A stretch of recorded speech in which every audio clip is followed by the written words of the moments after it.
জাতির শ্রেষ্ঠ সন্তানদের আত্মত্যাগ যেন বৃথা না যায়, যেন না ঘটে মৌলবাদের উত্থান, অটুট থাকে সম্প্রীতির বন্ধন। এই বার্তা দিলেন রায়েরবাজার বধ্যভূমি আর মিরপুর শহীদ বুদ্ধিজীবী স্মৃতিসৌধে শ্রদ্ধা জানাতে আসা মানুষেরা। বিভিন্ন শ্রেণী পেশার মানুষের শ্রদ্ধার ফুলে ভরে ওঠে স্মৃতিসৌধ বেদি। সকাল থেকে দুপুর গড়িয়েছিল সর্বস্তরের জনগণের আসা যাওয়া।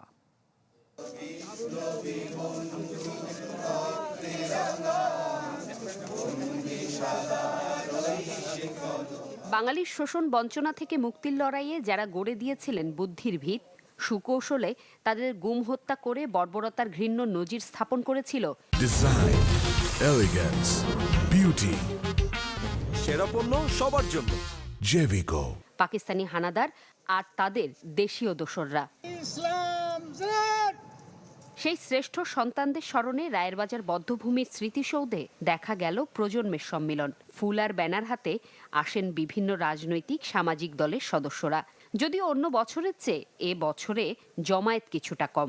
প্রত্যাশিত জায়গাটায় আমরা মনে হয় পুষতে পারছি না, বা আমাদেরকে পুষতে দেওয়া হচ্ছে না। কোথাও একটা ঘাটতি থেকেই যাচ্ছে।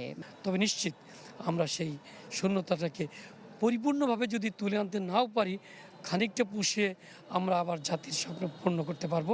মুক্তিযোদ্ধারা বলেন, মৌলবাদী গোষ্ঠী এখনো সক্রিয়, তবে আস্থা রাখছেন তরুণ প্রজন্মের অঙ্গীকারের উপর। তাদের মতে ফুরিয়ে যায়নি ঐক্যবদ্ধ হবার সময়। 1971 সনকে ঢাকা দেওয়ার জন্য বহু অদৃশ্য শক্তি পিছন থেকে কাজ করে। সোনার বাংলা গড়ার জন্য যে একটা উদ্যোগ ছিল, কিন্তু সোনার বাংলাটা ধ্বংস হয়ে গেছে। আমরা চাইছিলাম যে আমরা সুন্দর একটা সমাজ, সুন্দরভাবে থাকবো দেশে, মানে মন খুলে কথা বলবো।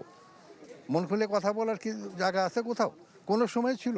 বুদ্ধিজীবী হত্যাকারী শহীদদের আত্মত্যাগে অর্জিত স্বাধীনতার 54 বছরেও লক্ষ্য পূরণ না হওয়ায় আক্ষেপও করলেন শ্রদ্ধা জানাতে আসা কেউ কেউ। তারা বলছেন, মুক্তিযুদ্ধের বাইরে যাওয়ার কোনো সুযোগ নেই। 24-এর আকাঙ্ক্ষা 71-এর আকাঙ্ক্ষারই ধারাবাহিকতা। প্রজন্মকে আমরা বিচ্ছিন্ন করে রাখার যে একটা প্রচেষ্টা চলছে, তো এক্ষেত্রে প্রত্যেকটা পরিবারকে সচেতন হয়ে আসা উচিত। ধর্মান্ধ উগ্র গোষ্ঠীগুলোকে যখন আমরা আজকে দেখি আবার আস্ফালন দেখাতে, তখন আমরা আতঙ্কিত হই। মানবিক মূল্যবোধ সম্পন্ন একটি রাষ্ট্র গঠন হোক, যেখানে দিনে দুপুরে কাউকে হত্যা করা হবে না, গুলি করা হবে না। যে ভিন্ন মতের মানুষ সে তার মত প্রকাশ করবে, কিন্তু এই দেশটা হবে সকলের সহমত পোষণের জায়গা। রায়েরবাজারের মতো মিরপুর শহীদ বুদ্ধিজীবী স্মৃতিসৌধেও জন আকাঙ্ক্ষার বাংলাদেশ বিনির্মাণ আর সম্প্রীতির বন্ধন ধরে রাখার বার্তা দিলেন সাধারণ মানুষ। জুমাতুল বিদা, চ্যানেল 24, ঢাকা।